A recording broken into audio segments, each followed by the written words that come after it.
Good afternoon, colleagues. Good afternoon, ladies and gentlemen. Welcome to another session of Medanta Echo and Cardiology Today and Tomorrow, the Best of Cardiology series, number 14. At this point, two distinct thoughts cross my heart and my brain. The second wave of COVID-19 has waned, but the devastation it brought on humankind across the globe is beyond comprehension.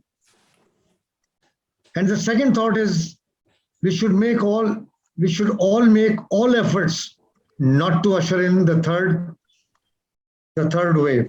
Hopefully, 2022 will be another year with sunshine at the end of the tunnel. The conference chair today is Dr. H.K. Chopra, who has been president of both the Cardiological Society of India and the Indian Academy of Echocardiography. He is currently writing his 22nd book on an important aspect of cardiology, which is a huge public health problem in India, systemic hypertension. He has been a fellow traveler in my life for more than 30 to 35 years.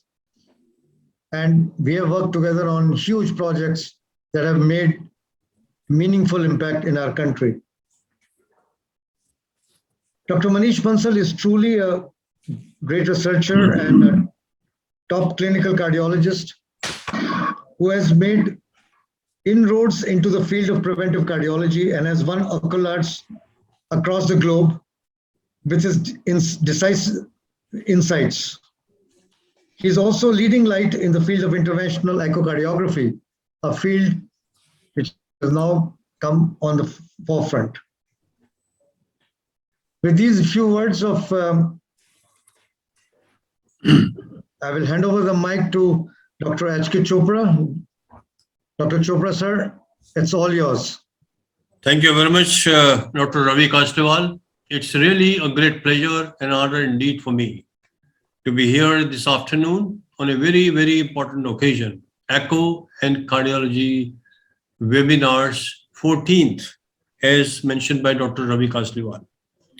Dr. Ravi Kasliwal is a very, very close friend of mine, almost for last 35 years. My association is very, very long with him. He is the chairman of Clinical and Preventive Cardiology in Medanta Heart Institute, Medanta MedCity, Gurgaon. And he is also a recipient of a very prestigious award, BC Roy National Award. He had tremendous contribution in the field of cardiology in the form of research, papers published in the national and international journals, more than 350. You can imagine what kind of work he has done. Number of times in any presentation which I give, whether in India or abroad, I had to have at least one slide or two slides where the name of Dr. Ravi Kasliwal and Dr. Manish Bansal is there. I feel really proud to work with them, and I'm very happy to say that he's also the founder editor-in-chief of a very prestigious journal, Journal of Clinical and Preventive Cardiology, which is a journal which has been launched by him for the first time in the country, which is purely of an international standards.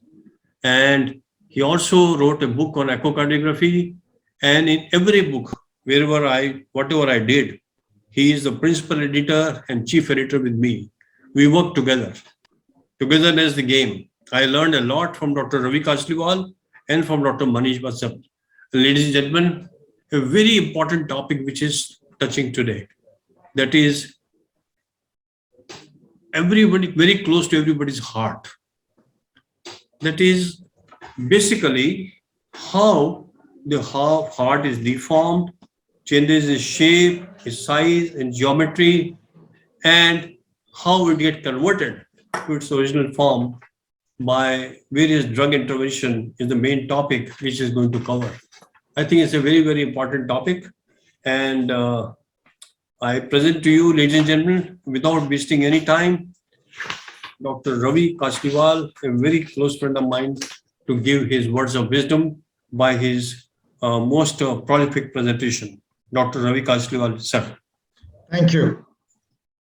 So thank you, thank you, HK, for the lovely introduction. And I do hope I live up to it. So reverse cardiac remodeling and clinical outcomes. Do drugs help? In the next 20, 25 minutes, let me talk about this, because all of us who deal with critical care cardiology, we know the futility many a times of patients who come to us with heart failure. We give them medication, they go back, but to reappear within a month or 45 days. Then we started thinking, what is remodeling? How can we reverse it? Cardiac remodeling. Let me start with an example. 29-year-old gentleman, progressively increasing dyspnea for the last 2 months, admitted to our heart command center, left ventricular failure. Just imagine, he's only 29 years old, left ventricular failure, NYHA class 4, leg swelling, orthopnea, and non-diabetic, non-hypertensive, no family history of sudden cardiac death. His heart rate was high, respiratory rate was high, and chest auscultation revealed basal clefts up to 1/3 of the chest. But what was most interesting was that the NT-proBNP was elevated, 5,270, and the cardiac biomarkers by far and large, at that time, whatever we got done was normal QRS or ECG, sinus tachycardia. This is what his chest X-ray looked like when he first came in the wee hours of the morning in the emergency room of the Medanta Heart Institute. Obviously, the first thing that was done was an echo.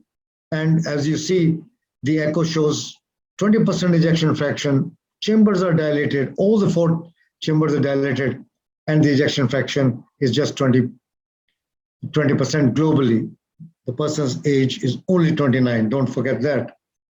And on color Doppler imaging, we found that he had severe MR, restrictive inflow, global longitudinal strain was only 6.8.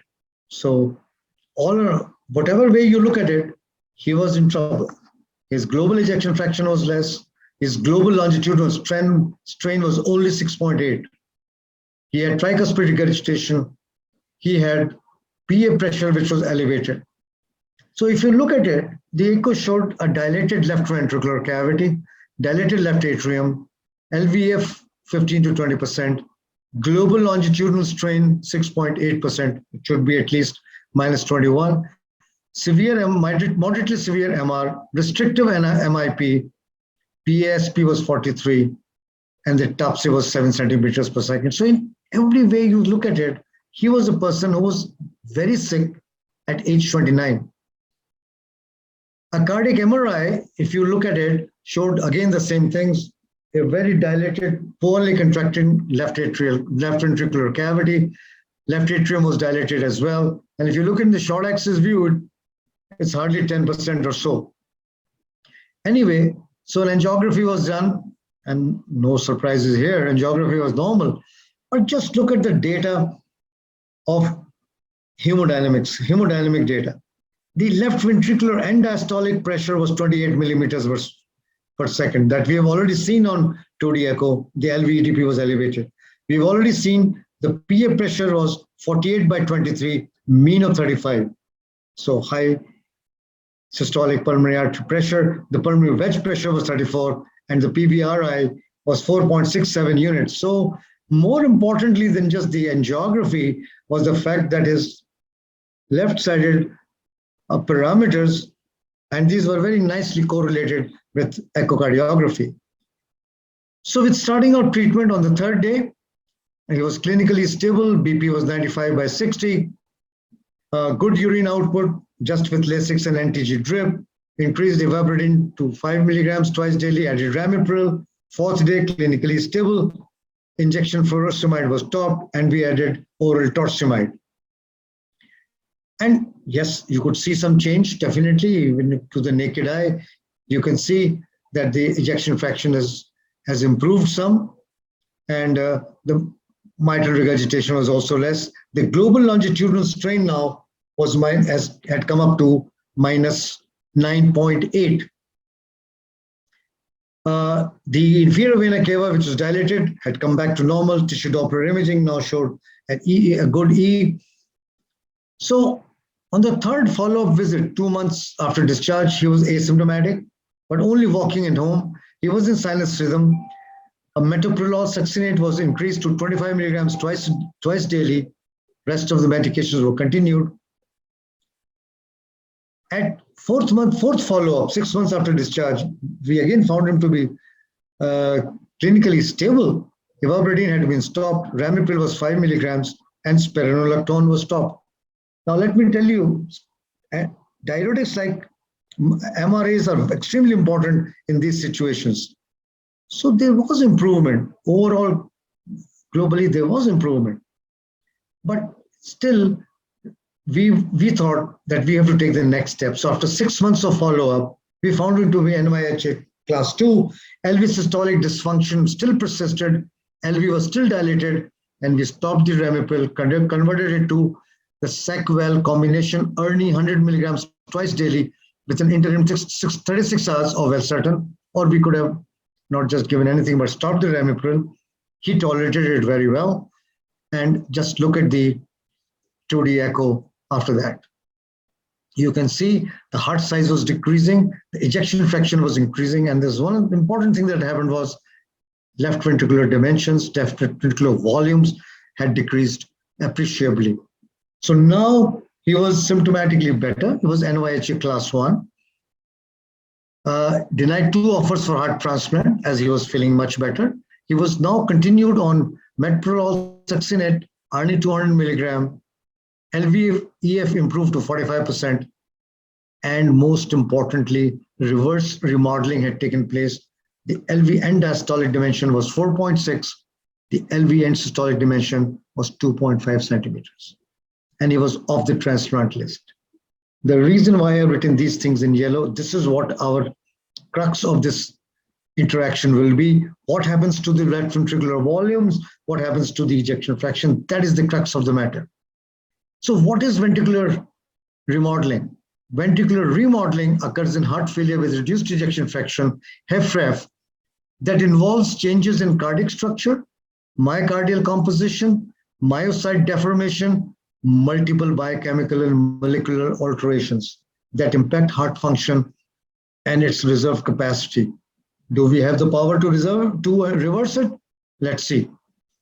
So cardiac remodeling is one of the culprits of heart failure progression. Cardiac damage is happening, even if you don't see it. Adverse cardiac remodeling, reduced pumping function. If we were just concentrating on diuretics and beta blockers, we would have missed that opportunity wherein we could have started actually reversing the remodeled heart. A remodeled heart will be more prone to arrhythmias, to recurrence. You know, one of the things that always hurts you is to see your patient back with congestive heart failure. But the reason may be that you never even bothered about the right therapy. So cardiac myocyte and extracellular matrix damage is a very, very important thing. It's an extremely important thing. The effects of sacubitril valsartan on extracellular matrix is something which is the talking point today. So cardiac myocyte and extracellular matrix damage occurs due to MI. Cardiac remodeling takes place. Inappropriate remodeling and progressive aggravation of LV function gives rise to heart failure. Of course, this can also occur in dilated cardiomyopathy. Also, see, there can be overactivation of systemic neurohormones, and all these can cause apoptosis, fibrosis, hypertrophy. These 3 words are extremely important: cardiomyocyte death, fibrosis, or eccentric hypertrophy. And that may cause inappropriate remodeling. So how do you pick it up on echocardiogram? First, concentrate on LV systolic function. Here, both LV systolic function and diastolic function, both will be important, and of course, the shape and the function. LV end diastolic dimension, or LVEDD, is a parameter reflecting both LV systolic function and the degree of structural remodeling. So mind you, this is a very important parameter. Don't just say, oh, it's okay. No, end diastolic volume and systolic volume are some of the best parameters to evaluate the prognosis in patients with lowered LV function. Of course, LV ejection fraction is important. According to many people now, the ejection fraction, you can now say whether it is heart failure with preserved ejection fraction or reduced ejection fraction or maintained ejection fraction. So ejection fraction is an extremely important parameter. Then comes the shape and function of the valve, mitral regurgitation. Whatever good you may do, if there's mitral regurgitation, then the plot is lost. And of course, diastolic function is important. Mitral inflow is important.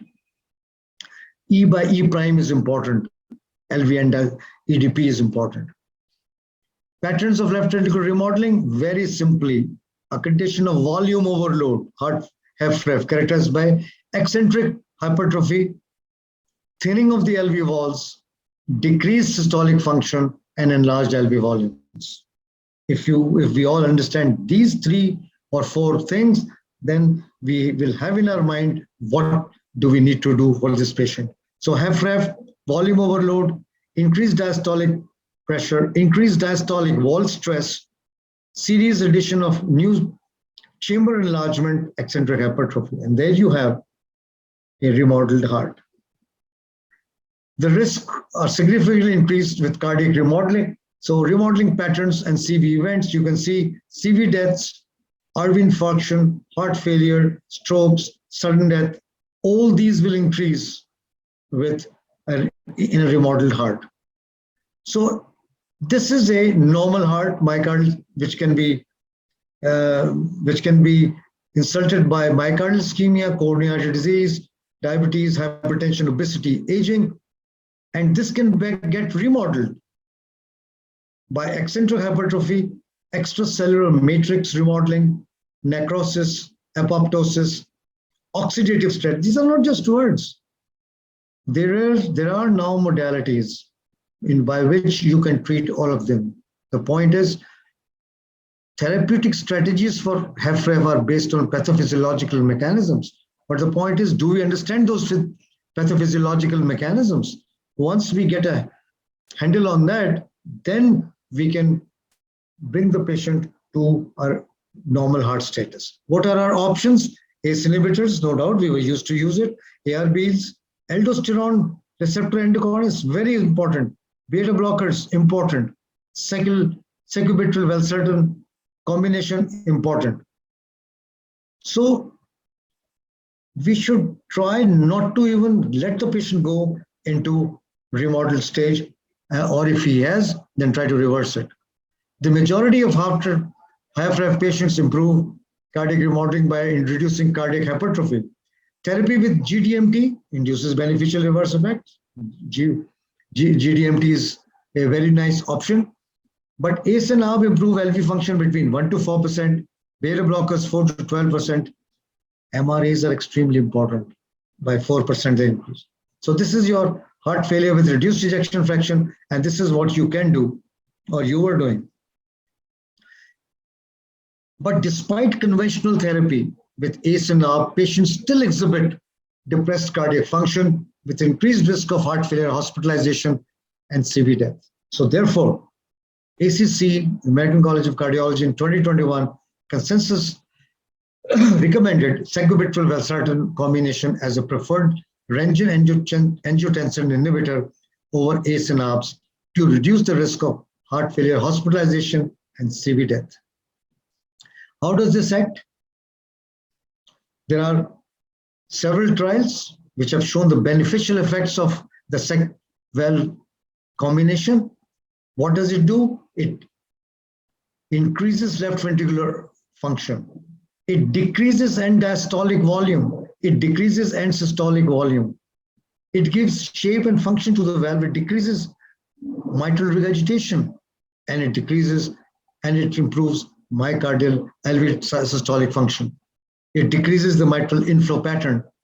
If you look at it, you have a tool in your hands when you see a HFrEF patient by which you can actually, on a weekly, fortnightly basis, you can see how your patient is improving or is static. Sac-Well combination significantly within 6 months in patients who were previously receiving. So these patients were previously receiving ACE and ARB combination. Then you added Sac-Well combination. You added ERNI, and the LVEF in the yellow showed significant increase after Sac-Well combination was added to the therapy. Now, of course, if we all know, we can start it in the hospital, and also it's therapy for ADHF. Sacubitril valsartan, changes in LVDT, the left ventricular end diastolic dimension. Again, you see the gray or the boxes are the ones in which the patients were only getting ACE and ARBs, and then you added the Sac-Well combination, and you found that the LVEDT significantly decreased. Mind you, left ventricular end diastolic volume or dimension, left ventricular end systolic volume or dimension are extremely important. Do not overlook them. They are the ones which will tell you your patient is improving or not improving. So changes in LVEDV and systolic volume at 116 days, you can see that they are far better than ACE and ARBs. This is the data from baseline. This is when you added Sac-Well combination, and this is after a few months. So you have a tool in your hands. If you have applied it with thinking and noting down these parameters, then when the patient comes next, you'll be able to see whether they have decreased significantly or not. Changes in the ERO, changes in regurgitation volume. If you can decrease the mitral regurgitation, the Sac-Well, compared with valsartan, also leads to significant decreases in the E by E prime, and also decreases in secondary functional mitral regurgitation. If you can change, this is one of the Achilles heels, that till you can decrease the regurgitant volume, patient will come back to you. So the question somebody may ask, well, does reversing cardiac remodeling impact the clinical outcomes in HFrEF patients? Oh, of course it does. It is intuitive, but even then, cardiac remodeling results from hemodynamic stress, myocytic injury, cell death, fibrosis. We have seen that. Remodeling is associated with reduction in ejection fraction and increased volumes, and is associated with worse prognosis. But reverse remodeling is typically accompanied by improved symptoms, better QOL, and low risk of hospitalization or sudden death. So in this one paragraph, we have seen why cardiac remodeling takes place. What is it clinically associated with? That's what bothers us most. And how does reverse remodeling help? But you may well say, well, is this only clinical by echo? No. NT-proBNP, ST2, metalloproteinases, all these will help us in our thinking about how to help these patients. But I'm just speaking for 2 minutes on the role of NT-proBNP, released from myocardium in response to hemodynamic stress, provides prognostic information in heart failure with reduced ejection fraction patients. Decrease in the concentration of NT-proBNP tells us improvement in clinical outcomes. So reduction in LV volumes and improvement in LVEF is proportional. I mean, you can say that if you've been able to get your NT-proBNPs definitely down, you will be able to decrease the left ventricular systolic volume and diastolic volume, and you will be able to increase your ejection fraction. So this is a new thinking that based on biomarkers, based on echocardiography, based on your clinical judgment, you can actually see remodeling taking place. So numerous heart failure therapies like Sac-Well are associated with reduction in natriuretic peptides in parallel to reverse remodeling. NT-proBNP have diagnostic and prognostic value in heart failure patients. In patients, decrease in NT-proBNP is associated with reduced morbidity and mortality, and that's not very difficult to understand. Sac-Well show into twice reduction in NT-proBNP levels, and there have been articles on this. You know, there are 3 individuals who've done a lot of work in this area. If you see James Januzzi and John J.V. McMurray and Milton Packer, you just have to pick up the journals and you will see some real great insights. Patients with significant reduction in NT-proBNP have a lower subsequent rate of CV death or heart failure hospitalization. So at the end, correlation between cardiac structure, NT-proBNP, and clinical outcomes with sacubitril/valsartan. You can see, if you see NT-proBNP, ejection fraction, volumes, left atrial volume even, and E/F prime ratio, you will see that the p-values here are all significant. So patients with largest reduction in NT-proBNP and LV and systolic volume with sacubitril/valsartan by 6 months had lowest rates of subsequent deaths. And that is the reason why after the paradigm studies, there have been series of studies in which people are saying you can start using it as early as possible.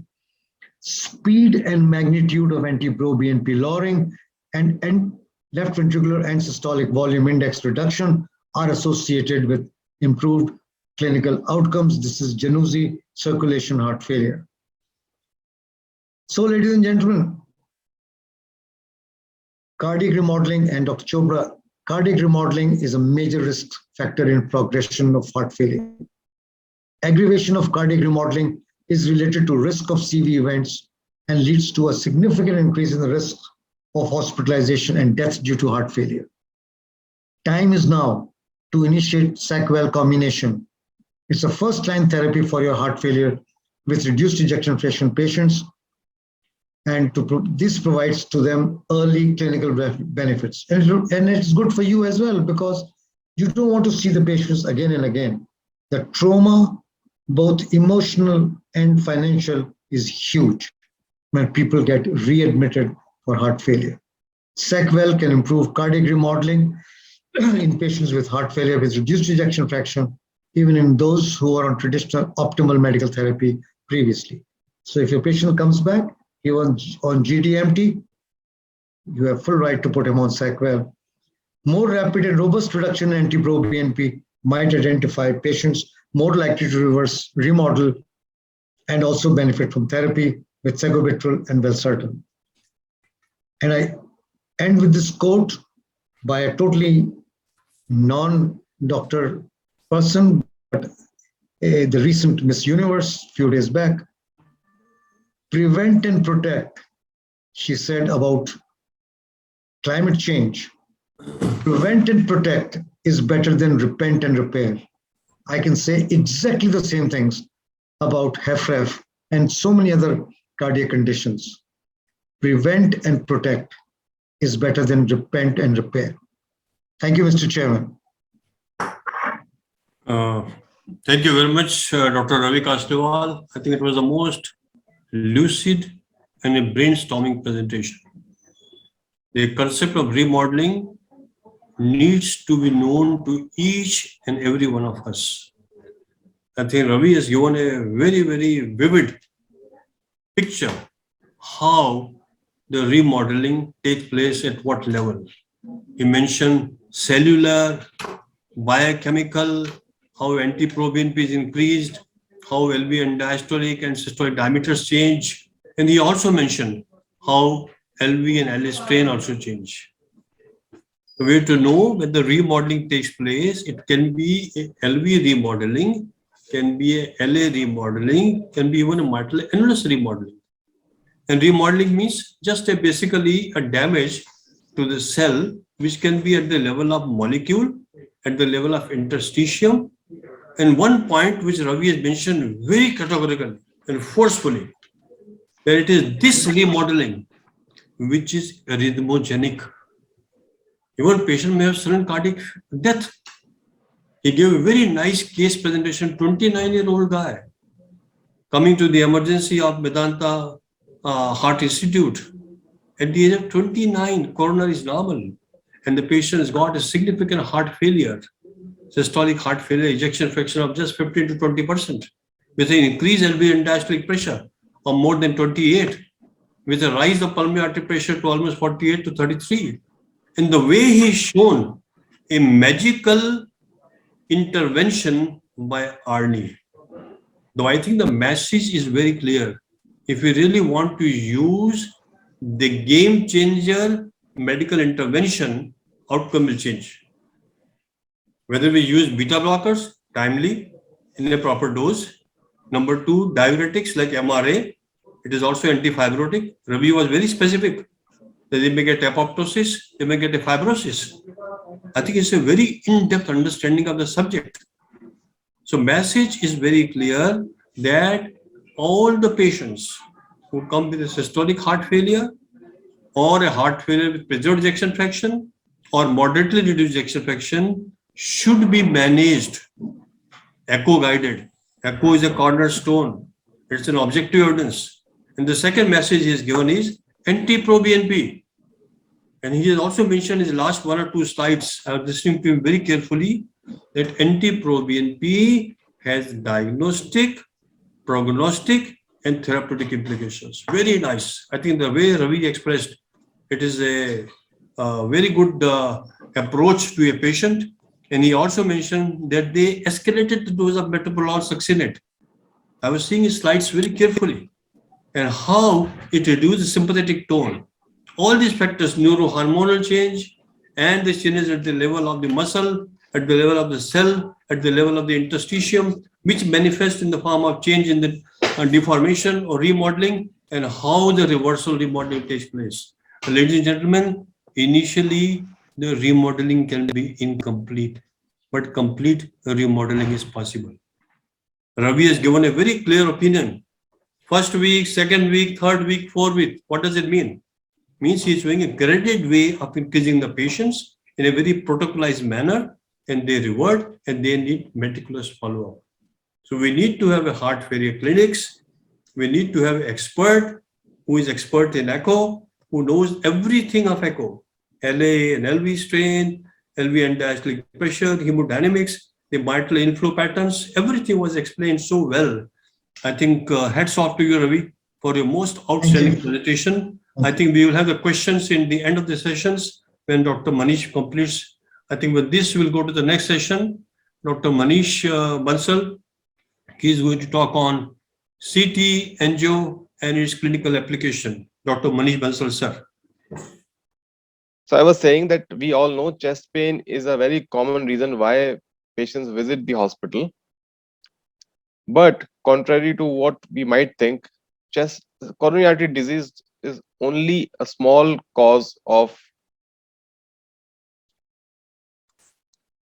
some confusions. Yeah. So coronary artery disease forms only a small part of all patients presenting with chest pain. For example, if we look at data from the US, chest pain is the second most reason why patients come to the emergency department after injuries, but acute coronary syndrome accounts for only approximately 5% of all these patients. Similarly, if we talk of outpatient setting, only 10 to 15% of the patients who undergo evaluation for chest pain or dyspnea actually have coronary artery disease as the underlying cause of chest pain. So therefore, because of coronary artery disease being not that common reason for chest pain, we need to have our diagnostic pathways redesigned to move from diagnosing CAD to excluding CAD. Our emphasis now should be to pick up patients who do not have CAD so that they can be safely treated with conservative treatment, and that is how we can become more efficient in evaluation of chest pain. So how we can do that? So now, over last 2 decades, coronary artery calcium scoring has emerged as a very robust tool for assessment of coronary atherosclerotic burden. The utility of calcium score lies in the fact that coronary artery disease or atherosclerosis is virtually the only reason why calcium gets deposited in the coronary arteries. The other less common reasons being dystrophic calcification, which we see in patients who are on maintenance hemodialysis or patients who have got some parathyroid disorders. But by and large, for all practical purposes, if there is calcium in the coronary arteries, it means atherosclerosis. And estimation of calcium score is very simple. We don't need any special type of CT for this. Any regular CT scanner can do that. There's no need for heart rate control. no IV line needed, no contrast injection required, no worry about renal dysfunction. It takes hardly 10 to 15 minutes of room time, very small amount of radiation, less than 1 millisievert. So it's absolutely safe and very easy way to estimate atherosclerotic burden of the coronary arteries. Now, over last few years, a number of studies have now accumulated which have shown that calcium score predicts risk of cardiac events better than cardiovascular risk factors or risk algorithms which we've been using. So here we have data on 44,000 patients, and as we can see here, patients who have zero calcium score, CSC 0, they have lower risk of cardiac events even if they have multiple risk factors as compared to patients who have high calcium score but have no risk factor.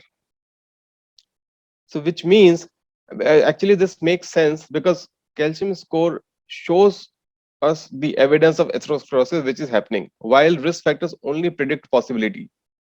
So one may have risk factors but may not develop atherosclerosis. So if we are able to detect atherosclerosis, we should actually be able to predict events better, and that is what calcium score shows. But the most important value of calcium score currently is of its ability to rule out CAD or atherosclerotic vascular disease if the value is 0. And there are a number of studies to show that. Here we have a meta-analysis of 13 studies which were conducted in asymptomatic individuals, no chest pain, just asymptomatic patients, nearly 65,000 patients. 29,000 of them had zero calcium score. In them, the event rate, MACE rate, was only 0.47% over a follow-up of 4 years. Just 0.47% patients had an event if they had zero calcium score. And this was only 15% of the risk which was seen in patients who had calcium score above 0. Now, this data is, as I said, from patients who were asymptomatic. They had not come with chest pain. Now, if we talk of symptomatic patients, there have been a lot of concerns about utility of calcium score, mainly for two reasons. One is that, as we know, a plaque may not be calcific, especially during the initial stages, but may become stenotic. So if it is not calcific, how will calcium score pick that up? That is one concern. And second is that when calcium gets deposited, it is not necessary that it will get deposited only at one focal point. There may be diffuse atherosclerosis and diffuse cholesterol deposition. So there will be diffuse calcium deposition also. So a high coronary calcium score does not necessarily mean obstructive disease. So because its association with obstructive lesion may not be that direct, can calcium score help in excluding obstructive disease in patients who present with chest pain? So let us look at this. We'll first talk about patients presenting with chest pain to emergency department, and then we'll talk of outpatient setting. So in the emergency department, when the patients come to us with chest pain, we look at their clinical risk factors, type of chest pain or symptom that the patient has come to the hospital with. We look at ECG and cardiac enzymes, and based on that, we decide the likelihood of that patient having acute coronary event. And that is what all the guidelines recommend all across the world. This is here we have latest European Society of Cardiology guidelines, and most of the guidelines tell us that if troponin is elevated, if ECG is abnormal, or if there are multiple risk factors, the patient will have to be treated as high risk. In such patients, we will invariably be doing coronary angiogram. But other patients in whom troponin is normal or near normal, there is no significant ECG change, and chest pain appears atypical, they would be treated as low or intermediate risk. But today we do not have any definitive tool to exclude CID in these patients, and because of that, these patients end up spending a lot of time in the emergency department, and then subsequently we send them either for functional testing or anatomic screening in the form of coronary angiography or CT coronary angiography before we are able to discharge them. So here we have this publication, very recent. It is still in press in JACC Imaging. This study looked at role of CT coronary calcium scoring in patients presenting with acute chest pain in the emergency department. So this study was conducted in South Florida. Patients who were considered to be at low to intermediate risk for ACS were included. This was defined as TIMI risk score 2 or less, normal ECG, normal troponin levels, and only those patients who underwent CT coronary angiography with calcium scoring were included in this study. So this study included a total of 5,192 patients, nearly half were men, mean age was 53 years, and nearly a quarter of them were under 45 years of age. So what this study showed was that 56% of all these patients who had come to emergency department with suspected ACS had zero calcium score. In them, only 0.3% had stenotic disease more than 70%, and 0.4% patients had obstructive disease causing 50 to 70% stenosis. So 99.3% patients who had zero calcium score, who had come to emergency department with acute chest pain, did not have obstructive disease. The remaining 44% patients had calcium score more than zero. In them, 12%, means every 10th patient, had a lesion causing more than 70% stenosis, and this prevalence increased as the extent of calcium score increased, with 6% in patients with calcium score less than 100, 14%, which means every 7th patient if calcium score was 100 to 400, and every 3rd patient if calcium score was more than 400. We have another study. This is from Boston. Similar study, 800 patients presented with chest pain, no previous CAD. 8% of them, that is 65 patients, had ACS. 8.7%, that is 70% patients, had obstructive disease. Now, when calcium score was done, again, nearly half had zero calcium score, and those who had zero calcium score, only 2 of them had ACS. So basically, out of 65 patients who had ACS, only 2 had zero calcium score. Out of 70 patients who had more than 70% stenosis, only 3 had calcium score 0, which means that if calcium score is 0, it virtually excludes the presence of obstructive CAD and ACS. Then what happens if we discharge them home? What is their chance of having an event in the near future? So this was looked at in many small studies which were analyzed together in this publication. 3,500 patients from 8 studies followed up for 10 months. Calcium score was 0 in 60% of them. Now, those who had zero calcium score, in them, the relative risk of MACE was only 0.06, which means 6% of the risk compared to patients whose calcium score was more than 0. And their event rate was only 0.8% per year.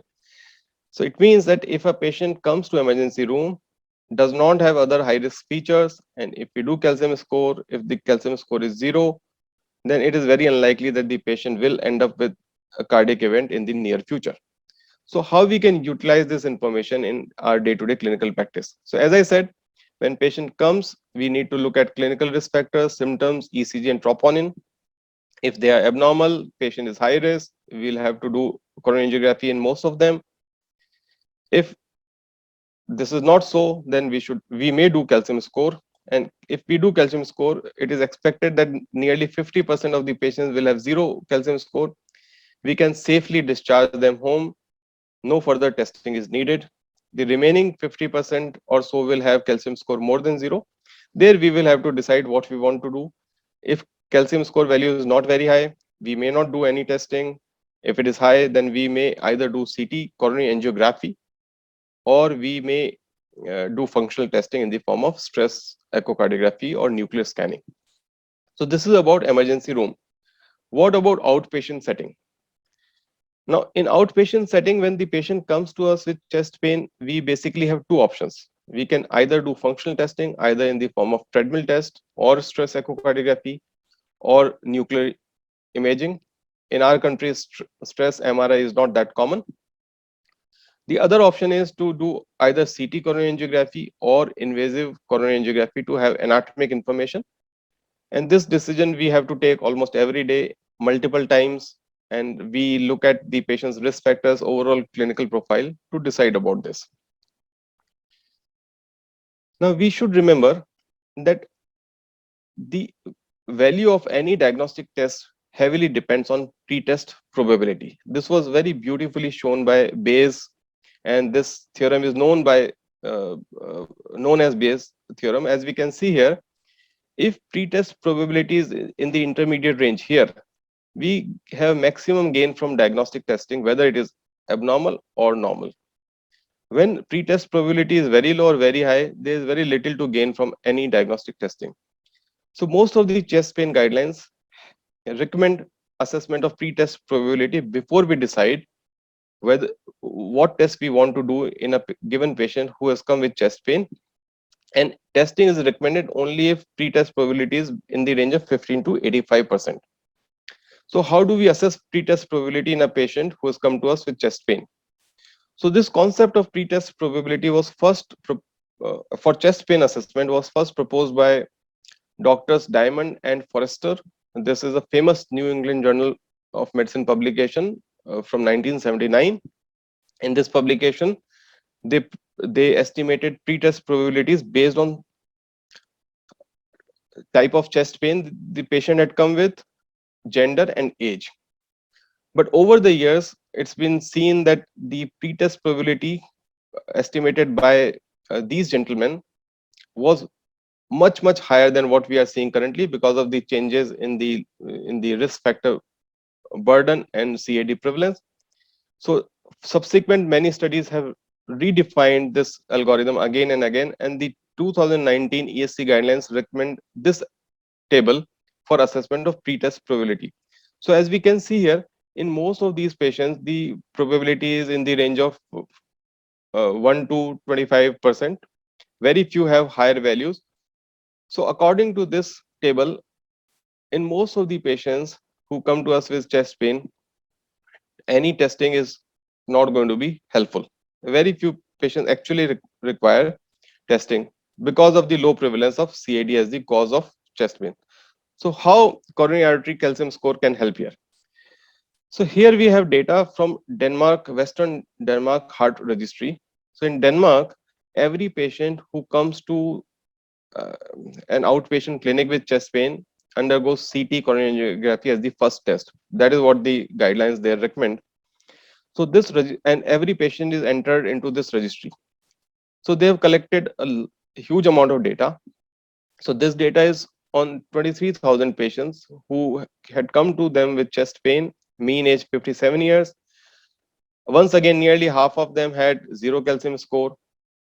Now in them, only 5.7% patients had obstructive disease defined as more than 50% stenosis, and very few patients, less than 1%, had an obstructive lesion causing more than 70% stenosis. When they were followed up, the event rate in them was only 0.6% per year. So here we have this event rate mentioned as 1,000 person years. If we convert it to percent per year, it's going to be 0.6%. So out of 100 patients, only 0.6% chance of having an event in 1 year. And very interestingly, this study also showed that for same amount of calcium score, the event rates were same whether the patient had obstructive CAD or not, which means that having an obstructive lesion does not lead to any incremental risk beyond the risk that is conveyed by the calcium score. We have another similar study, a smaller one, nearly 3,900 patients. 30 of them had CT coronary angiography also, mean age 57 years.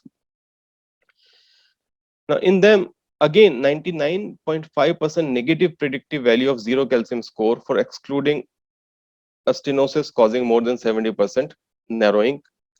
And when event rates were compared, patients who had zero calcium score, they had very small event rate, much smaller than patients who had any calcium. And among those who had zero calcium score, it did not matter whether they had any plaque or not, event rates were same. Now, calcium score has been compared with functional testing also. This is data from the PROMISE study, which is a very famous study, large randomized study, which compared initial functional testing versus initial CTCA in patients, nearly 10,000 patients who had presented with stable chest pain. So in them, 4,200 patients underwent calcium scoring and 4,600 patients underwent functional testing. They were compared, mean follow-up of nearly 2 years. So what we find here is that in the calcium score group, 1/3 of all patients had 0 calcium score.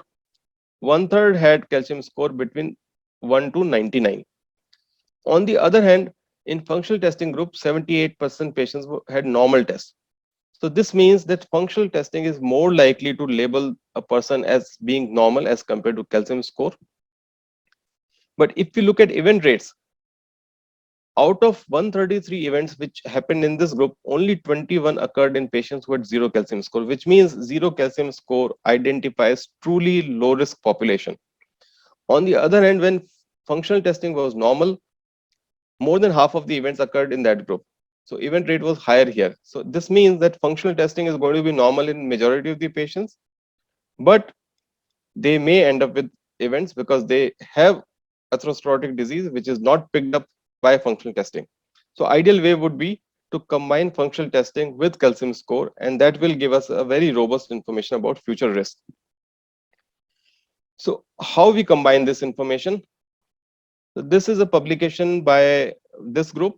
This group has actually been very active in estimating pre-test probability in the contemporary area and the European Society of Cardiology guidelines, and even the recent ACC chest pain guidelines are based on data produced by this group. So what they did here was they took 4 large cohorts. One was more than 40,000 patients from Western Denmark Heart Registry, which we just saw, and then they used 3 validation data, including PROMISE study.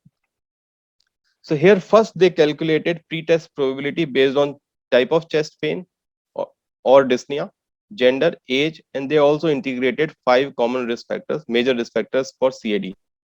So using this chart, we can estimate pre-test probability in any patient who comes to us with chest pain.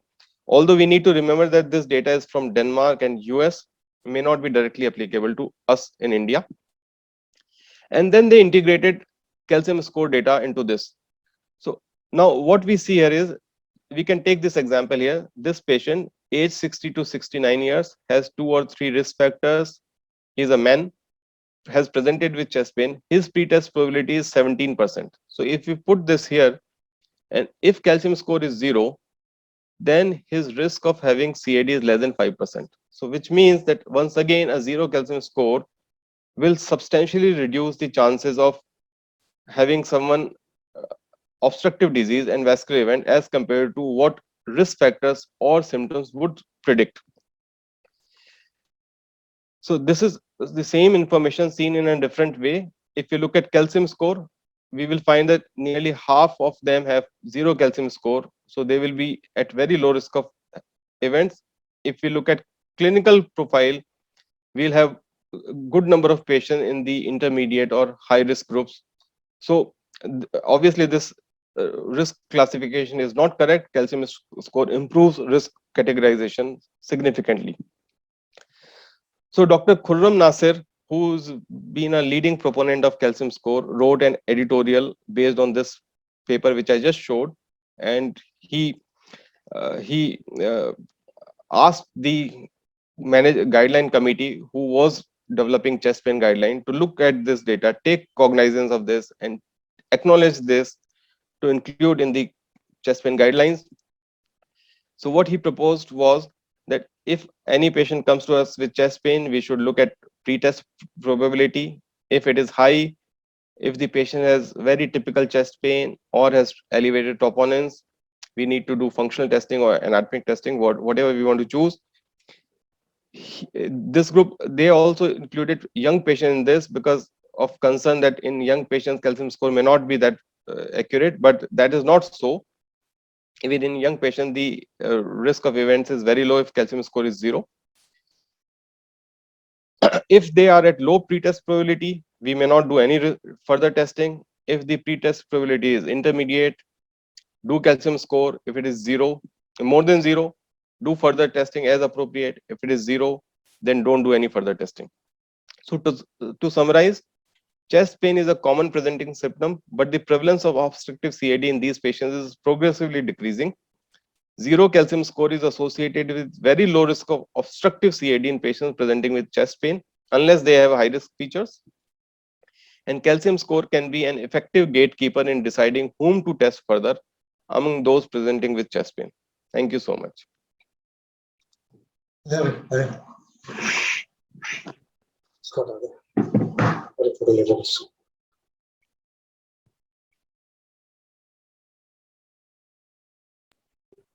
Thank you, Manish.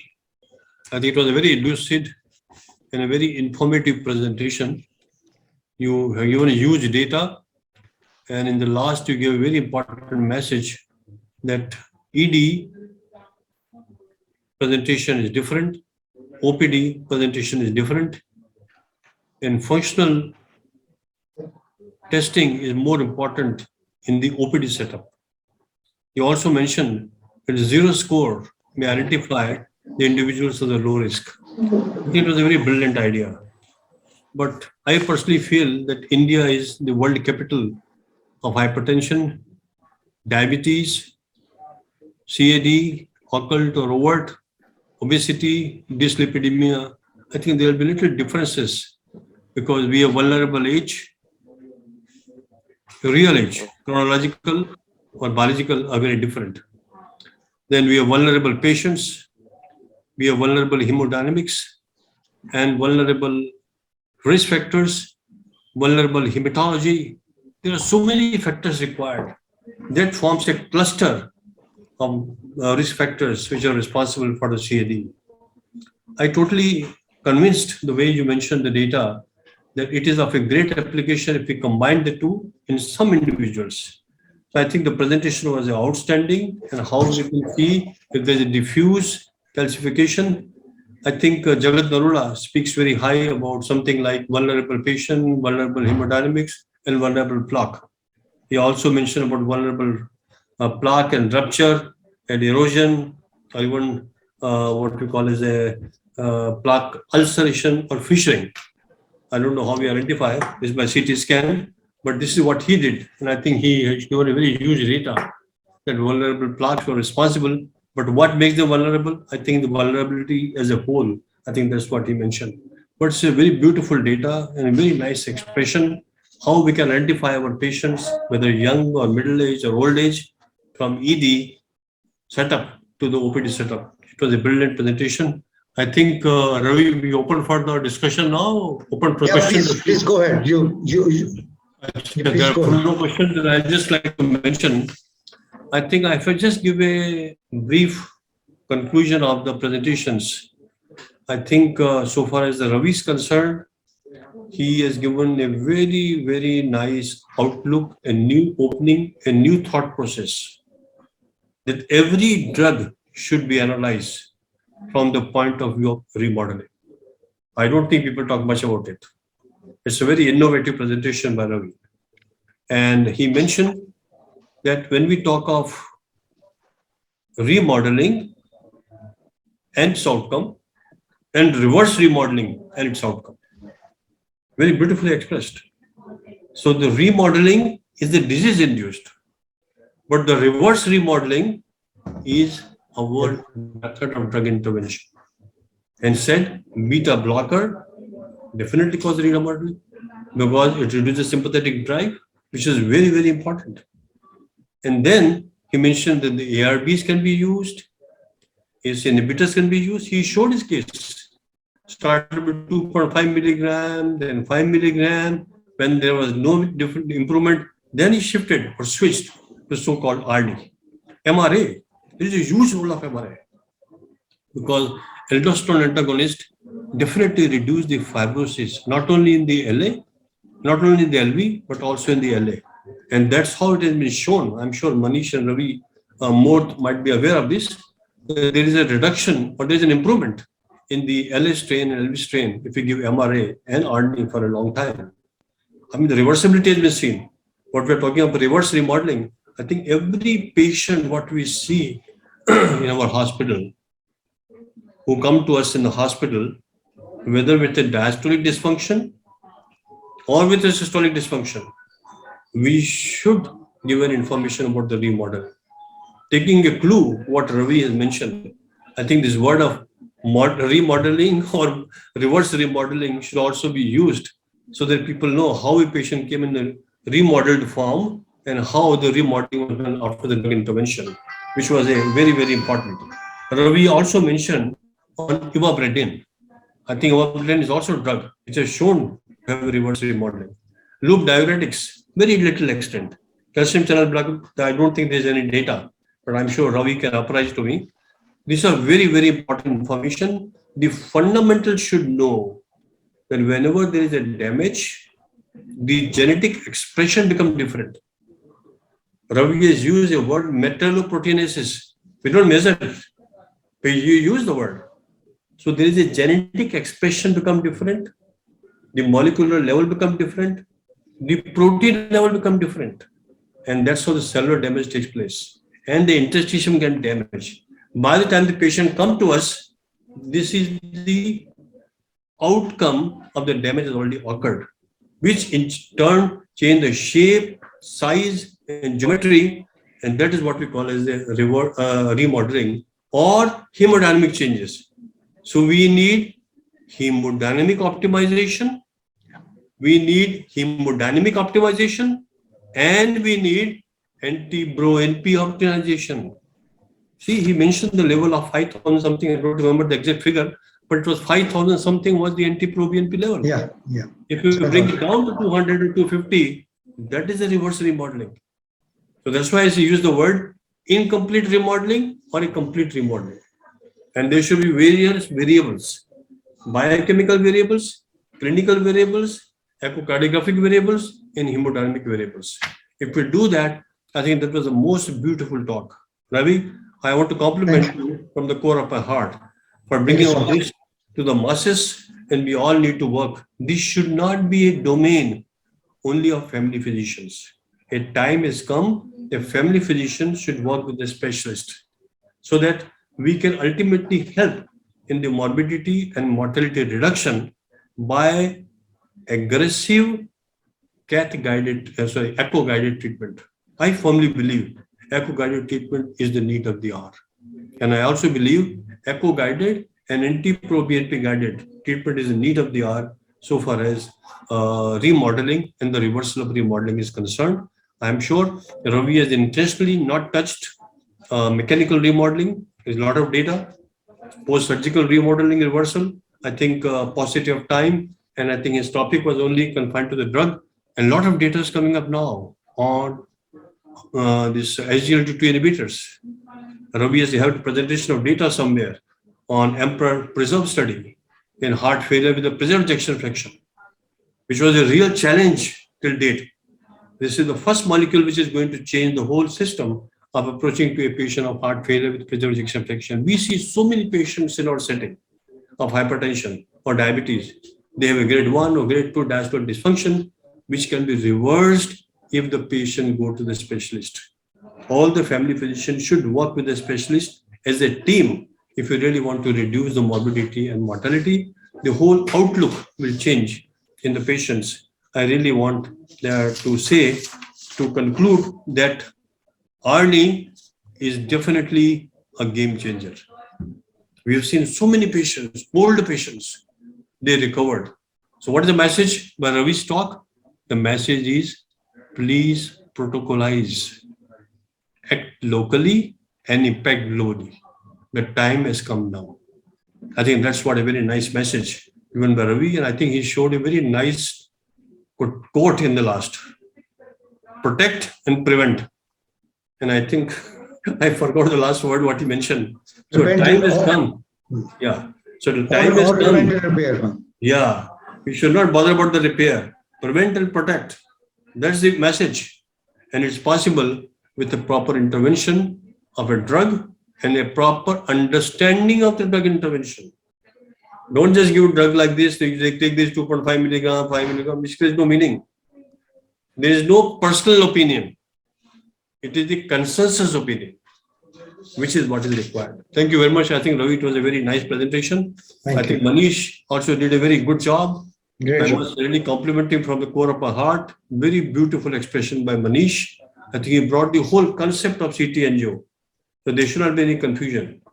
Because number of times we get confused, the patient come to EDB and he said we can classify the patients very, and he given the huge data. what is the importance of score, and what is the importance of no score, and what is the importance when a patient has got TROP-I positive or TROP-I negative, where we should subject our patient. And he's given so many algorithms and the pathways to follow in our patient to establish the diagnosis of CAD. I think if overall we consider our patient and individualize our patients, that will be very well. I remember the words of Dr. Naresh Rehan, who also mentioned once upon a time, we had some session on that the preventive cardiology is a predictive cardiology. So we should go to that concept, prevention and prediction. And today he has mentioned, Ravi Kasliwal, prevention and protection, which is a very, very important point. I think this is a very important message, and I really want to compliment from the core of my heart for the most lucid and outstanding presentation by both eminent speakers from Medanta Medcity, who are very good friends of mine. I feel privileged to be working with them, with Ravi and Manish. If there are any questions by the audience, there is a chat box. I can just read the questions. I think there are 5 questions. The first question is to Ravi. Is ARNI helpful in heart failure with reduced patient after CABG? Ravi. In one word, yes. Answer is yes. Okay. Then there is another question. There is a patient who is secondary to heart failure, post-MI patient, who was on Ramipril and comparable with the ARNI, but Paradise MI trial. Do you find which is superior, ARNI or Ramipril? Yeah, that's a good question. See, the whole story of remodeling, if we know the history, excuse me, started with Ramipril. It was a study called the IRIS study, in which Ramipril was used after an acute MI and remodeling. But in that era, echocardiography was not sophisticated or not so much used. Now where we do it, and see, this is something to listen to. If the patient has come from somewhere, or somebody has started on Ramipril 10 milligrams a day, is already reverse remodeling has taken place, do not change this medication. Okay. So that, yeah. But if with GDMT, you find that reverse remodeling, that remodeling is still taking place, patient is coming recurrently with heart failure, then you be intelligent and discuss with the patient that these drugs are expensive, will be given for long term, but I, based on my information, feel that this will be good for you. You have to be interactive with the patient, because these drugs are, they cost, and they're essentially long term. And then you will have to note the end systolic, diastolic volumes and things like that. So, but the end result, if it suits them, is amazing. Truly, it's truly amazing. So that's Thank you, Ravi. I think very nice words of wisdom. I think the message should be very clear that you should follow up the patient very carefully and change the status of your approach according to the patient's need. Another question asked to Dr. Manish. This is by Dr. Kapil Dev Mahindra. And the question is, in a patient with 2 to 3 risk factors who require cardiac evaluation prior to a major surgery, should we do functional testing like stress echo or coronary calcium score? Manish, sir. Sir, this is actually a very good question, and many centers in the world are moving towards combination of the two rather than using one modality alone. And at our center also, in many patients we do that, because functional testing will tell us about obstructive disease, will not tell us about non-obstructive atherosclerotic disease, which is actually going to cause plaque rupture and ACS. So if we do both, we can be very confident that we have excluded the possibility of significant event. And leaders like Dr. Picano and many others have proposed this combination. In fact, Dr. Roxy Senior from UK also, they have proposed this as ABCDE, in which we look at atherosclerosis and stress echo both. So to answer his question, we have to individualize. It's not that in every patient we are going to use this, but wherever we feel that there could be atherosclerotic disease, better is to combine the two. And actually, there's one more advantage of this, that sometimes when we do stress tests, there may not be enough expertise and we may miss disease. But if we have done calcium score and calcium score is low, then we can again be very confident that we are unlikely to be in trouble. I think Dr. Manish has given a very important clue that we must individualize our patients. Because pre-operative, if a person is to go for surgery, and we think that we have to totally prognosticate a case from legal litigation point of view. I think we should see which patient may likely to have a legal litigation and investigate the patient accordingly. Prognostically also, and legal point of view also, and ethical issue point of view also.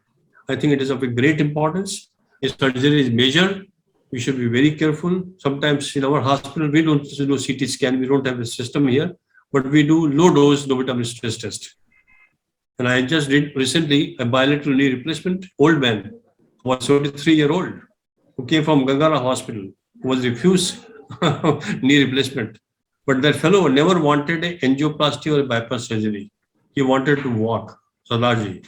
He recovered completely. We took a risk of putting him on DSC and got a consent written. So we should get a consent and individualize our patients. But the message given by Manish is very right, that we must see that which patient needs what, so that we categorize our patient and categorize the risk of the patient also. I think with these few words, I must compliment Dr. Ravi Kasliwal and Dr. Manish Bansal for their most lucid, outstanding, and brainstorming presentation. Very informative. I'm sure the audience listening to us all over India will get a lot of information to manage their patients, and will have a protocolization of their patient for remodeling as well as for risk stratification with CT score or functional testing. Thank you very much for giving me this honor, Ravi. Thank you. Thank you so much, Thank sir. Thank you. Thank you, sir. Thank you very much. Thank you, Manish. The Thank power you of so much, zero. sir. Thank you for Power the of zero. opportunity, sir. Very nicely brought forward. Thank you. Thank you, sir. Thank you.